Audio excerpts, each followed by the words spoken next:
मेरी ईसाई धर्म पुस्तक 2 अध्याय 4 नैतिकता और मनोविश्लेषण के। मैंने कहा है कि हम कभी भी एक ईसाई समाज नहीं बना सकते जब तक कि हम में से अधिकांश ईसाई व्यक्ति नहीं बन जाते। इसका मतलब यह नहीं है बेशक कि हम समाज के बारे में कुछ करने को किसी काल्पनिक तारीख तक टाल सकते हैं जो दूर भविष्य में है। इसका मतलब है कि हमें दोनों काम एक साथ शुरू करने होंगे। तीन, यह देखना कि जैसा तुम चाहते हो कि तुम्हारे साथ किया जाए वो आधुनिक समाज में विस्तार से कैसे लागू किया जा सकता है एक काम है। और टू, वह काम उन लोगों में बदलने का है जो वास्तव में इसे लागू करेंगे अगर हम देख सकें कि कैसे। अब मैं यह विचार करना चाहता हूं कि एक अच्छे व्यक्ति का ईसाई विचार क्या है। मानव मशीन के लिए ईसाई विशिष्टता। विवरण में जाने से पहले मैं दो और सामान्य बिंदुओं पर बात करना चाहता हूं। सबसे पहले, चूंकि ईसाई नैतिकता यह दावा करती है कि यह मानव मशीन को सही करने की एक तकनीक है, मुझे लगता है कि आप जानना चाहेंगे कि यह कैसे किया जाता है। यह एक अन्य तकनीक से संबंधित है जो एक समान दावा करती है, अर्थात मनोविश्लेषण। अब आप दो चीजों के बीच बहुत स्पष्ट रूप से अंतर करना चाहते हैं, मनोविश्लेषक की वास्तविक चिकित्सा सिद्धांतों और तकनीकों और दुनिया के सामान्य दार्शनिक दृष्टिकोण के बीच, जिसे फ्रायड और कुछ अन्य लोगों ने इसमें जोड़ा है। दूसरी बात, फ्रायड का दर्शन ईसाई धर्म के सीधे विरोध में है और यह दूसरे महान मनोविश्लेषक अंग के भी सीधे विरोध में है। और इसके अलावा जब फ्रायड न्यूरोटिक्स का इलाज करने के बारे में बात कर रहे हैं तो वह अपने विषय पर एक विशेषज्ञ के रूप में बोल रहे हैं, लेकिन जब वह सामान्य दर्शन के बारे में बात करते हैं तो वह एक शौकिया के रूप में बोल रहे होते हैं। इसलिए एक मामले में उनका सम्मान के साथ ध्यान देना और दूसरे में नहीं देना पूरी तरह से समझदारी की बात है, और यही मैं करता हूं। मैं इसे करने के लिए और भी तैयार हूं क्योंकि मैंने ये पाया है, जब वह अपने विषय से हटकर एक ऐसे विषय पर बात कर रहे होते हैं जिसके बारे में मुझे कुछ जानकारी है, अर्थात भाषाएं, तो वह बहुत अज्ञानी होते हैं। लेकिन मनोविश्लेषण स्वयं फ्रायड और अन्य लोगों द्वारा किए गए सभी दार्शनिक परिवर्धनों के अलावा ईसाई धर्म के लिए बिल्कुल भी विरोधाभासी नहीं है। इसके तकनीकें कुछ बिंदुओं पर ईसाई नैतिकता के साथ ओवरलैप करती हैं। यह बुरी बात नहीं होगी अगर हर व्यक्ति इसके बारे में कुछ जानता हो, लेकिन यह पूरे रास्ते एक ही दिशा में नहीं चलता क्योंकि दोनों तकनीकें काफी अलग चीजें कर रही हैं। जब एक आदमी नैतिक चुनाव करता है तो इसमें दो चीजें शामिल होती हैं। एक है चुनाव करने का कार्य, दूसरी चीज वह विभिन्न भावनाएं, आवेग और इसी तरह की चीजें हैं जो उसकी मनोवैज्ञानिक संरचना उसे प्रदान करती है और जो उसके चुनाव का कच्चा माल होती है। अब यह कच्चा माल दो प्रकार का हो सकता है। या तो यह वह हो सकता है जिसे हम सामान्य कहेंगे, यह उन प्रकार की भावनाओं से मिलकर बन सकता है जो सभी मनुष्यों में सामान्य होती हैं, या फिर यह पूरी तरह से अस्वाभाविक भावनाओं से मिलकर बन सकता है, उसकी अवचेतन में हुई गलतियों के कारण। इस प्रकार वास्तव में खतरनाक चीजों का डर पहले प्रकार का एक उदाहरण होगा। बिल्कुल असंगत बिल्लियों या मकड़ियों का डर दूसरे प्रकार का एक उदाहरण होगा। एक आदमी की एक औरत के लिए इच्छा पहले प्रकार की होगी, एक आदमी के लिए विकृत इच्छा दूसरे प्रकार की होगी। अब मनोविश्लेषण जो करने का प्रयास करता है वह है असामान्य भावनाओं को हटाना, यानी आदमी को उसके चुनाव के कार्यों के लिए बेहतर कच्चा माल देना। नैतिकता स्वयं चुनाव के कार्यों से संबंधित है। इसे इस तरह कहें, तीन पुरुषों की कल्पना करें जो युद्ध में जाएंगे। एक व्यक्ति के पास सामान्य स्वाभाविक खतरे का डर होता है जो किसी भी आदमी में होता है, और वह इसे नैतिक प्रयास से दबा देता है और एक बहादुर आदमी बन जाता है।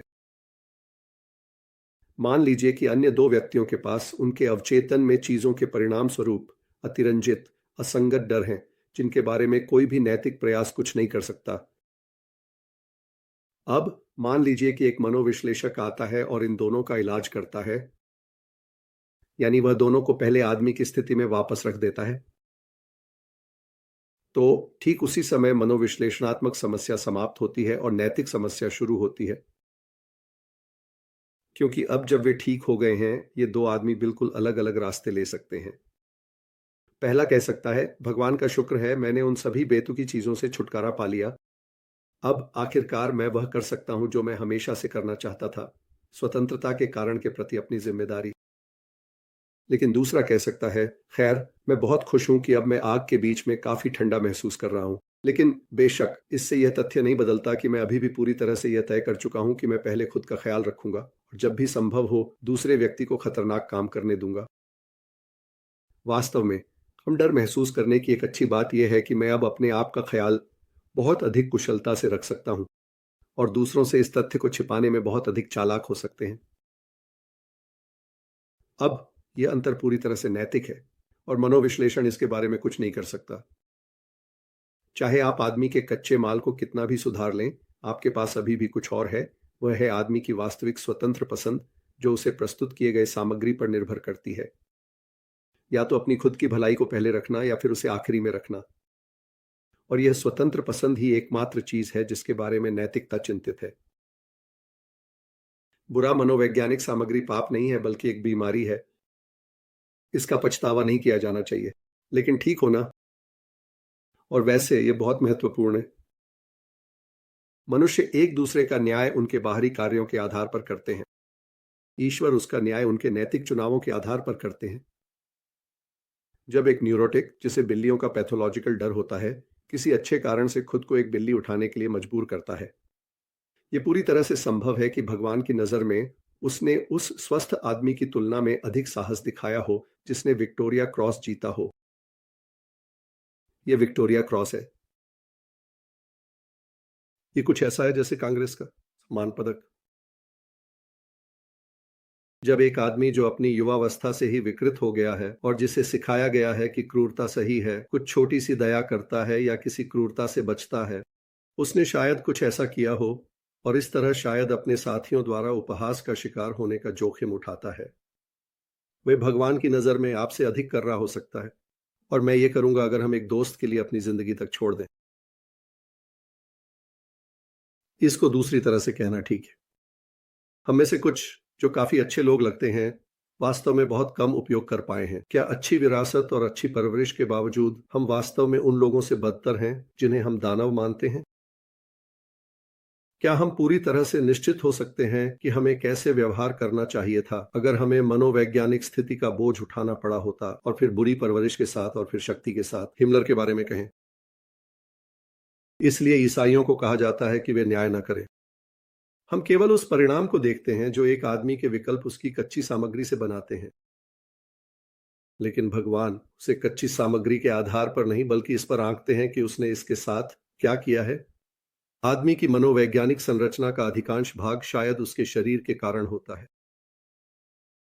जब उसका शरीर मर जाता है तो सब कुछ उससे गिर जाएगा, और असली केंद्रीय आदमी, वह चीज जो दिखाती है कि इस सामग्री से सबसे अच्छा या सबसे बुरा क्या बनाया गया, नग्न खड़ा होगा। हर तरह की अच्छी चीजें जिन्हें हम अपनी समझते थे, लेकिन जो वास्तव में अच्छे पाचन के कारण थीं, हम में से कुछ से गिर जाएंगी। हर तरह की नकारात्मक चीजें जो जटिलताओं या खराब स्वास्थ्य के कारण थीं, दूसरों से गिर जाएंगी। तब हम पहली बार सभी को जैसे वे वास्तव में थे देखेंगे। कुछ आश्चर्य होंगे। और यह मेरे दूसरे बिंदु की ओर ले जाता है। लोग अक्सर ईसाई नैतिकता को एक तरह के सौदे के रूप में सोचते हैं, जिसमें भगवान कहते हैं, अगर आप बहुत सारे नियमों का पालन करते हैं तो मैं आपको इनाम दूंगा, और अगर तुम नहीं करते तो मैं दूसरी चीज करूंगा। मुझे नहीं लगता कि यह देखने का सबसे अच्छा तरीका है। मैं यह कहना ज्यादा पसंद करूंगा, हर बार जब आप एक विकल्प बनाते हैं तो आप अपने केंद्रीय हिस्से को, उस हिस्से को जो चुनता है, उसे पहले से थोड़ा अलग कुछ में बदल रहे हैं, और अपने जीवन को एक संपूर्णता के रूप में लेते हुए अपने अनगिनत विकल्पों के साथ अपने पूरे जीवन में आप धीरे धीरे इस केंद्रीय चीज को या तो एक स्वर्गीय प्राणी में बदल रहे हैं, या एक नरकीय प्राणी, या फिर एक ऐसे प्राणी में जो भगवान, अन्य प्राणियों और अपने आप के साथ सामंजस्य में है, या फिर एक ऐसे प्राणी में जो युद्ध और नफरत की स्थिति में है, भगवान के साथ और अपने साथी प्राणियों के साथ और अपने आप के साथ। एक प्रकार के प्राणी होना स्वर्ग है, यानी यह आनंद, शांति, ज्ञान और शक्ति है। दूसरे प्रकार का होना पागलपन, आतंक, मूर्खता, क्रोध, अशक्ति और शाश्वत अकेलापन है। हम में से प्रत्येक हर क्षण एक स्थिति से दूसरी स्थिति की ओर बढ़ रहा है। यह उस चीज को समझाता है जो हमेशा मुझे ईसाई लेखकों के बारे में उलझन में डालती थी। वे एक पल में बहुत सख्त लगते हैं और दूसरे पल में बहुत स्वतंत्र और आसान। वे केवल विचारों के छोटे छोटे पापों के बारे में बात करते हैं, जैसे कि वे बेहद महत्वपूर्ण हैं, और फिर वे सबसे भयानक हत्या और विश्वासघात के बारे में बात करते हैं, जैसे कि आपको केवल पछताना है और सब कुछ माफ कर दिया जाएगा। लेकिन मैंने यह समझ लिया है कि वे सही हैं। वे हमेशा जिस चीज के बारे में सोचते हैं वह है उस क्रिया का निशान जो छोड़ती है। वह छोटा केंद्रीय आत्म जिसे इस जीवन में कोई नहीं देखता, लेकिन जिसे हम में से प्रत्येक को हमेशा के लिए सहन करना या आनंद लेना होगा। एक आदमी इस तरह से स्थित हो सकता है कि उसका गुस्सा हजारों का खून बहा देता है, और दूसरा इस तरह से स्थित हो सकता है कि चाहे वह कितना भी गुस्सा हो जाए, उसे केवल हंसकर टाल दिया जाएगा। लेकिन आत्मा पर जो छोटा निशान है वह दोनों में बहुत समान हो सकता है। हर एक ने अपने साथ कुछ किया है जो, जब तक वह पछताता नहीं है, उसे अगली बार जब वह प्रलोभित होता है गुस्से से दूर रहना और भी कठिन बना देगा, और जब वह उसमें गिरता है तो गुस्से को और भी बुरा बना देगा। यदि उनमें से प्रत्येक गंभीरता से भगवान की ओर मुड़ता है तो वह केंद्रीय व्यक्ति में उस मोड़ को फिर से सीधा कर सकता है। यदि वह ऐसा नहीं करेगा तो अंततः हर एक का भाग्य निश्चित है। बाहर से देखे जाने वाले चीजों का बड़ा या छोटा होना वास्तव में महत्वपूर्ण नहीं है। एक आखिरी बात याद रखें कि जैसा मैंने कहा, सही दिशा न केवल शांति की ओर ले जाती है बल्कि ज्ञान की ओर भी। जब एक आदमी बेहतर हो रहा होता है तो वह अपने अंदर अभी भी मौजूद बुराई को और अधिक स्पष्टता से समझता है। जब एक आदमी बुरा होता जा रहा होता है तो वह अपनी बुराई को कम और कम समझता है। एक औसत बुरा आदमी जानता है कि वह बहुत अच्छा नहीं है। एक पूरी तरह से बुरा आदमी सोचता है कि वह बिल्कुल ठीक है। यह वास्तव में सामान्य ज्ञान है।